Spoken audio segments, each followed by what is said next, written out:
পড়ছি এখানে আমি কি করছি উপন্যাসের কিছু অংশ। এই উপন্যাসটি আমার সেক্স অ্যান্ড ফিলোসফি বইতে রয়েছে।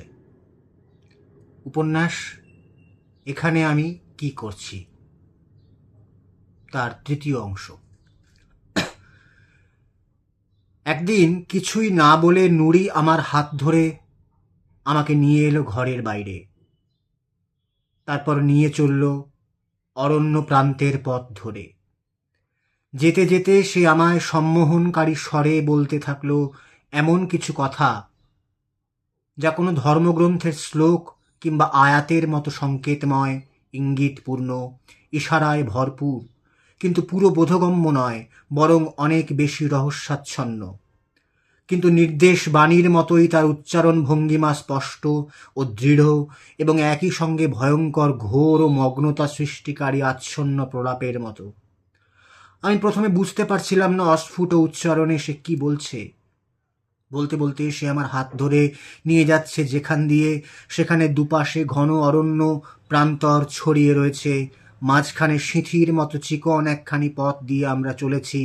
অরণ্যের গাছের পাতায় পাতায় ঘষা লেগে বন্য জন্তুদের চলাফেরার শব্দ আমাকে অন্যমনস্ক ও ভীত করে তুলছিল।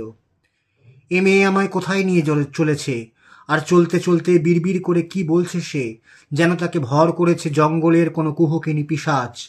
আমি সেই পিশাচিনীর অনুগামী হয়ে চলেছি, কোথাও বলি প্রদত্ত হব বলে। অনেকক্ষণ চলতে চলতে আমি ধীরে ধীরে বুঝতে পারলাম সে কি বলছে। সে বলছে, যখন আকাশ ফেটে ফুটে খুলে যাবে, সেখানে দেখা যাবে বহু ফাটল। যখন তারাগুলো ছড়িয়ে ছিটিয়ে পড়বে, নক্ষত্রগুলো খসে পড়বে, যখন সমুদ্র উথলে উঠবে, যখন কবরগুলো উল্টানো হবে, যখন সূর্য গোটানো হবে, যখন পাহাড়গুলো সরানো হবে, পর্বতগুলো দেখাবে মরীচিকার মতো, যখন পূর্ণ গর্ভবতী গাভীও পরিত্যক্ত হবে, যখন বন্য পশুদের একত্রিত করা হবে, যখন দেহে আবার আত্মা যোগ করা হবে, জীবন্ত কবর দেওয়া কন্যাকে যখন জিজ্ঞাসা করা হবে কি দোষে ওকে হত্যা করা হয়েছিল, যখন আকাশের ঢাকনা সরানো হবে, যখন পৃথিবীকে সম্প্রসারিত করা হবে এবং তার ভেতরে যা আছে পৃথিবী তা বের করে নিজেকে শূন্য করবে, তখন প্রত্যেকে জানবে সে কি নিয়ে এসেছে, প্রত্যেকে জানবে সে আগে কি পাঠিয়েছিল আর পেছনে কি রেখে এসেছে। শপথ সেই বায়ুর, যাদের একের পর এক আলতো করে ছেড়ে দেওয়া হয় এবং যারা ঝড়ের বেগেও বেয়ে যায়। শপথ তাদের যারা সহজ গতিতে ভেসে যায়, আর শপথ তাদের যারা হঠাৎ থেমে যায়। শপথ সেই প্রথম গর্জনের, যাকে অনুসরণ করবে দ্বিতীয় গর্জন। আমি শপথ করি গধূলির, আমি শপথ করি গধূলির আর রাত্রির, এবং শপথ করি চন্দ্রের যখন তা পূর্ণ। আমরা নিশ্চয়ই এক স্তর থেকে আরেক স্তরে বিচরণ করব। শপথ রাশিচক্র বিশিষ্ট আকাশের, শপথ প্রতিশ্রুত দিনের। আমরা বোঝার চেষ্টা করছি কি থেকে আমাদের সৃষ্টি করা হয়েছে। আমাদের সৃষ্টি করা হয়েছে সবেগে স্খলিত জল থেকে।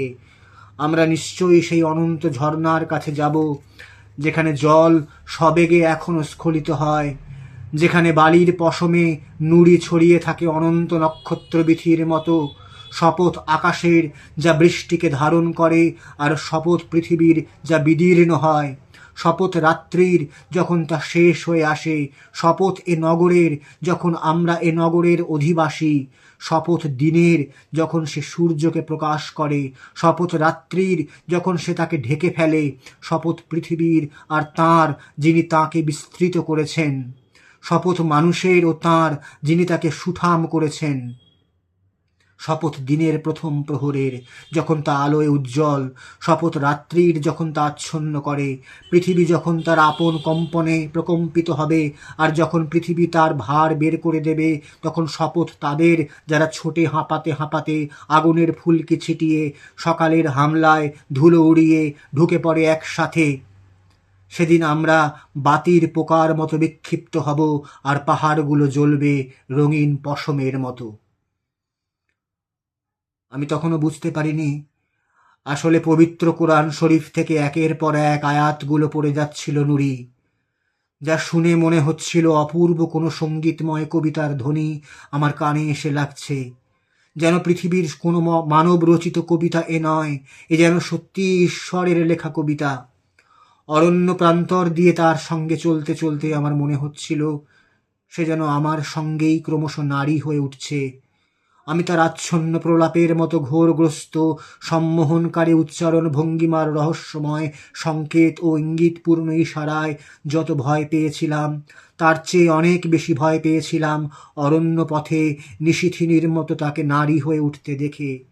একই সঙ্গে তার ব্যক্তিত্ব তখন সম্ভ্রম উদ্রেককারী এবং আচরণ ভীতিপ্রদ। মুহূর্তগুলো এক একটা জন্মের মতো পার হচ্ছিল তখন, যখন সে একের পর এক আয়াত বলতে বলতে তার সমস্ত পাপড়ি মেলে এবং রোমাঞ্চকর সুগন্ধি ছড়িয়ে ক্রমস্ফীত পুষ্ট এক পূর্ণ নারীতে পরিণত হচ্ছিল। চোখের সামনে এক নারীকে দেখা এক জিনিস, কিন্তু চোখের সামনে একজনকে পরতে পরতে নারী হয়ে উঠতে দেখা একজন পুরুষের পক্ষে বিস্ময়াতীত ঘটনা। যে নারী হয়ে উঠছে শুধুই আমার সঙ্গে থেকে, যখন অন্য কেউ এই বিস্ময়কর ঘটনাবলীর সাক্ষী হতে পারছে না, তখন মনে হয় আমার চোখ দুটো যেন কোনোভাবেই এক মুহূর্তের জন্য পলক না ফেলে। নিজের প্রত্যেকটা শ্বাস প্রশ্বাসকে মনে হয় বাইরে বের করে আনি, যাতে তারা এই মুহূর্তকে চিরস্থায়ী রূপে অনন্তকালীন করে দিতে সক্ষম হয়। তারা যেন এই দৃশ্যাবলীর চারপাশে অদৃশ্য তরঙ্গমালার মতো বলয় রচনা করে, যাতে সামান্য বায়ুও এই অপরূপ সুগন্ধের ঘ্রাণ না পায়। অথবা এই দৃশ্য প্রত্যক্ষ করার পর আমার মৃত্যু নিশ্চিত হোক, যাতে এর পরে পৃথিবীর আর কোনো দৃশ্য আমায় দেখতে না হয়। কারণ এই দৃশ্য চাক্ষুষ করার পর কোনো শ্বাস বায়ুই আমাকে জীবিত রাখার জন্যে আর পর্যাপ্ত নয়। তখন এরকম এক প্রার্থনা মনের কোনো অজানা গভীর দেশে ঘুরতে থাকে, চোখের সীমা অতিক্রম করে আমার মৃত্যুর পরেও আমার দৃষ্টি অমরত্ব পাক, কারণ সে এই অপূর্ব দৃশ্যের সাক্ষী হয়েছে। এটাকেই তার অমরত্বের ছাড়পত্র বলে ঘোষণা করুক সমস্ত ফেরেশতা এবং জিব্রাইল, সমস্ত দেবদেবী, সুরাসুর এবং গন্ধর্ব। সভ্য পৃথিবীর সমস্ত আইন শৃঙ্খল এই নারীর ছায়ার সামনেও ভেঙে পড়তে পারে। তার করুণ চোখের দিকে তাকিয়ে ভয়ঙ্কর ঝড় ও স্তব্ধ শান্ত হতে শিখবে। আর যদি এর পরেও বেঁচে থাকতে হয়, তাহলে যেন আমি নিজের হাতে নিজের চোখ খুবলে তুলে আনি, যাতে আর কোনো অপাঙ্ক্তেয় দৃশ্য সে না দেখে। অরণ্য প্রান্তর শেষ করে আমরা উঠে এলাম একটা দিগন্ত বিস্তৃত মাঠে। আমরা যখন সেখানে পৌঁছলাম তখন সকাল হয়ে এসেছে। সকালের সহজ আলোয় সেই মাঠে আশ্চর্য এক দৃশ্য দেখে আমি হতভম্ব হয়ে গেলাম। অসংখ্য মানুষ সেই দিগন্ত প্রসারিত মাঠে শান্তভাবে একের পর এক বিশাল বস্তা খুলে ডাঁই করা চিঠির স্তূপ ঘাঁটছে। এই অদ্ভুত দৃশ্যের আমি কোনো অর্থই বুঝতে পারিনি। তারা কি খুঁজছে? আর এত শান্ত তাদের চলাফেরা, এত নীরব তাদের মুখের ভাষা, যা চারপাশের নীরবতাকে আরো ভারী করে তুলেছে শ্বাসরুদ্ধ ফুসফুসের মতো। প্রত্যেকটা মানুষ যেন সন্ন্যাসীর মতো মৌনব্রত নিয়ে একটা একটা করে চিঠি খুলছে, পড়ছে। তাদের চোখের দৃষ্টি স্থির, তাদের শরীরের নড়াচড়া শোকস্তব্ধ গৃহের মানুষের মতো ধীর গতিসম্পন্ন, তাদের হাতের চলাচল তাদের শ্বাস প্রশ্বাসের মতোই ভারী, তাদের শরীরের রেখা ধ্যানগম্ভীর পর্বতের মতো স্থাণু। হয়তো স্নায়ুতন্ত্রে তাদের রক্তের চলাচলও এরকমই ধ্যানস্থ। পৃথিবীর সমস্ত কলরব, কোলাহল, বাজে শব্দ এখানে এই জায়গায় এসে থমকে গিয়ে স্তব্ধ এবং হতবাক হয়ে গেছে। আমি ধীরে ধীরে তাদের দিকে এগিয়ে গেলাম। আমি কোনো কথা বললাম না, কাউকে কিচ্ছু জিজ্ঞেস করলাম না। নুব্জ ও লোল চর্মসার অশীতিপর এক বৃদ্ধার পাশে গিয়ে একটা বড় পাথরের ওপর আমি বসলাম। প্রায় সারাটা দিন সেখানে বসে যে অভিজ্ঞতা আমার হলো, আমি জানি না সভ্য ও আধুনিক প্রযুক্তির উন্নত পৃথিবীতে তার কোনো ব্যাখ্যা আছে কিনা। পৃথিবীর বাইরে সম্পূর্ণ অন্য একটা গ্রহেই যেন আমাকে এনে ফেলা হয়েছে, এরকমই মনে হচ্ছিল আমার। এই চেনা জানা পৃথিবীতে প্রায় সমস্ত বোধগম্যতা ও রহস্যহীনতার মধ্যে এরকম ধূসর রহস্যময় কিছু যে রয়ে গিয়েছে আমি জানতামই না এর আগে। অনেকক্ষণ সেখানে ঘুরে ঘুরে বিভিন্ন জনের পাশে বসে থেকে তাদের দেখতে দেখতে আমি যেটা বুঝতে পারলাম, এটা এমন একটা দেশ যে দেশে কোনো ডাকঘর নেই। কোনো এক ডাকপিয়ন বস্তা বোঝাই চিঠি এনে এই মাঠে ফেলে যায়। সারা মাঠ জুড়ে এখানে সেখানে পড়ে আছে এরকমই অনেক চিঠির বস্তা। কোনো কোনো বস্তার গিঁট এখনো খোলা হয়নি, কোনোটার খোলা হয়েছে। সেগুলোর সামনে পড়ে আছে অজস্র চিঠির স্তূপ। বিভিন্ন বয়সের নারী পুরুষ সেই স্তূপ ঘাঁটছে নিবিষ্ট মনে। চিঠির স্তূপ ঘেঁটে ঘেঁটে সবাই খুঁজছে নিজের নিজের চিঠি, কিন্তু সারা বছর তন্ন তন্ন করে খুঁজেও তারা সেই চিঠি পায় না, পাওয়ার কথাও নয়। খুঁজতে খুঁজতে তারা নিজের চিঠি ভেবে তুলে নেয় অন্য কারুর চিঠি। ভিন রাজ্যে কাজ করতে যাওয়া এক যুবক হয়তো তার প্রেমিকাকে চিঠি লিখেছে, সেই প্রেমিকা থাকে এই গ্রামে, তার সেই চিঠি উঠে এসেছে নুব্জ ও লোলচর্মসার অশীতিপর এক বৃদ্ধার হাতে। তিনি সেই চিঠির উত্তর লিখছেন ভিন রাজ্যে যাওয়া ওই যুবক প্রেমিককে। অষ্টাদশী যুবতীর ভাষায় চিঠি লিখছেন তিনি। সেই বৃদ্ধার মেয়ে, যার বিয়ে হয়েছে অনেক দূরের গ্রামে, সেই মেয়ের চিঠিটা তুলে নিয়েছে কোনো এক যুবতী। বৃদ্ধার হয়ে সেই যুবতী চিঠি লিখছে দূরের গ্রামে বিয়ে হওয়া তার মেয়েকে। অদ্ভুত এই জায়গা, কিভাবে সবাই এখানে খুঁজছে তার নিজের চিঠিটা, আমি দেখে হতভম্ব হয়ে গেলাম। আর কি অদ্ভুতভাবে তাদের হাতে উঠে আসছে অন্যের লেখা চিঠি। তারা কত খোলাখুলি আর কত সাবলীলভাবে পড়ছে অন্যের সেই চিঠিগুলো। তারা সেই সব চিঠির উত্তরও লিখতে শুরু করেছে ওই মাঠে বসেই।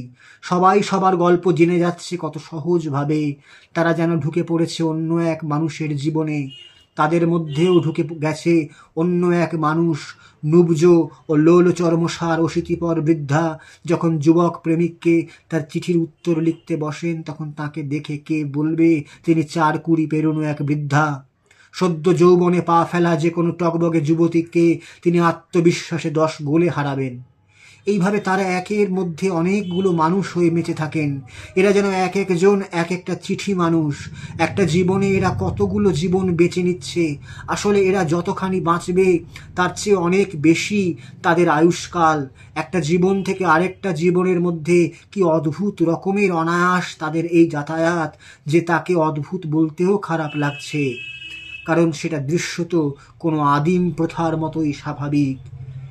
ওই মানুষগুলোর দিকে আমার সুসভ্য শিক্ষিত চোখ সেরকম অনুভব ক্ষমতাহীন দৃষ্টিতে তাকিয়েছিল, যেভাবে গভীর জঙ্গলে রাতের অন্ধকারে হঠাৎ সামনে এসে পড়া কোনো বন্য জন্তুর নীলচে চোখের দিকে তাকিয়ে থাকে শৌখিন পর্যটক। আমি সেখানে কারুর সঙ্গেই তেমন একটা কথা বলিনি। তাদের স্থির অচঞ্চলতা আমার মধ্যে এমন এক আড়ষ্টতা তৈরি করে দিয়েছিল, যা ভেঙে আমি তাদের অনেকটা কাছে গিয়ে কোনো কথা বলে উঠতে পারিনি। আমার মনে হচ্ছিল আমি যাই বলি না কেন সে ভাষা এদের বোধগম্য হবে না, অথবা হতে পারে তাদের কথার অর্থও আমি বুঝতে পারবো না।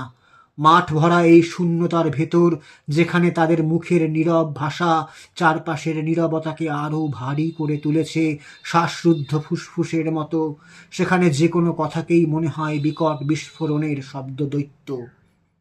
তবে নুব্জ লোলচর্মসার অশীতিপর ওই বৃদ্ধার সঙ্গে আমার সামান্য 2-1টা কথা হয়েছিল। যদিও তিনি আমাকে বলেছিলেন তার বয়স এখন 125। স্বাভাবিকভাবে আমি তা বিশ্বাস করিনি। তার চামড়ার ওপর প্রত্যেকটা কুঁচকোনো রেখাকে মনে হচ্ছিল পাথরের ওপর নদীর স্রোতের দাগের মতো। কখনো অনেকটা সময় নিয়ে বসলে যেগুলোর প্রত্যেকটাকে আলাদা করে গোনা সম্ভব।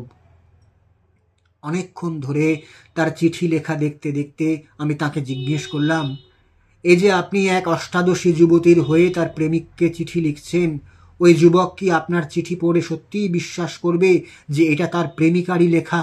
সে কি কিছুই বুঝতে পারবে না?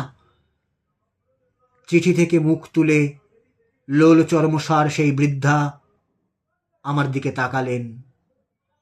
যখন তাকালেন তখন তার চোখে শুধু সেই মুহূর্তের দৃশ্যাবলীই নয়, তার চোখে তখন অন্তত 1 শতকের সমস্ত দৃশ্যাবলী ধারণ করে আমার দিকে তাকিয়ে আছে।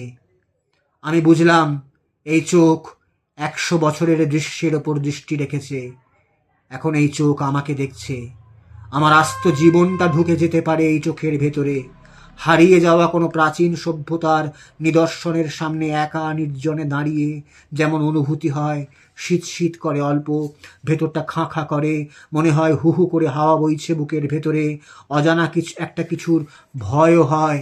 আমার সেরকমই মনে হচ্ছিল তখন।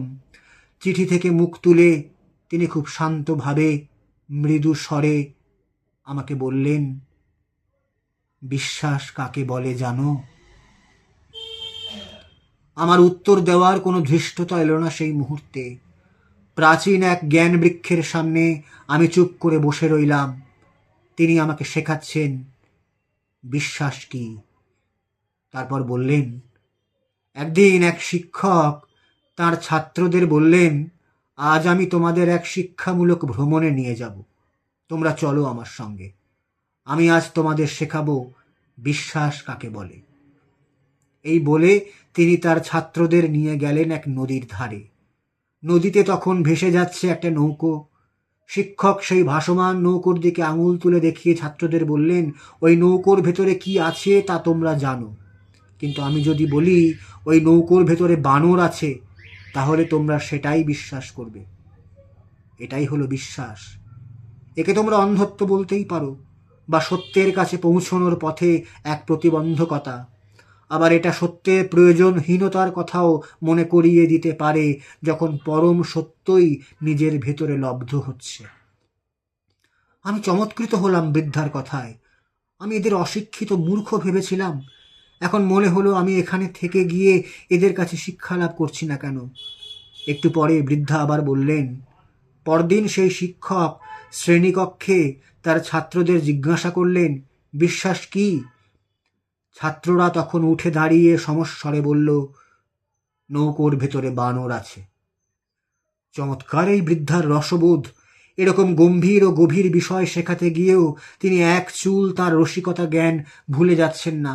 একটু পরে আবার বললেন, তুমি তো তোমার ফুসফুস যকৃৎ অগ্নাশয়কে বিশ্বাস করো, কিন্তু তুমি এদের ভালো করে চেনো কি? চেনো না। তবু তুমি এদের বিশ্বাস করো। তুমি জানো না কাল সকালে তোমার হৃদয়ের ধুকপুকুনিটা হঠাৎই বন্ধ হয়ে যাবে কিনা, কারণ তুমি তোমার হৃদয়কেও ভালো করে চেনো না। তবু তুমি বিশ্বাস করো সে তোমাকে আরও অনেকগুলো বছর বাঁচিয়ে রাখবে। সত্যি রাখবে কিনা তা কিন্তু জানা নেই, তবু চেনো না বলে, জানো না বলে বিশ্বাস করতে কিন্তু কোনো অসুবিধে হচ্ছে না। চিনলেই বরং হয়তো এতটা বিশ্বাস করতে পারতে না। এটুকু বলেই বৃদ্ধা আবার তাঁর প্রেমপত্র লেখায় মন দিলেন।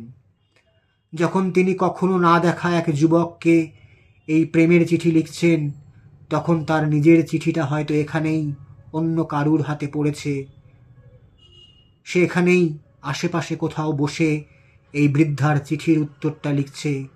আর ওই যুবকটি যে যুবতীকে এই চিঠি লিখেছিল, সেই মেয়ে এখন এখানে কার চিঠির উত্তর লিখছে কে জানে।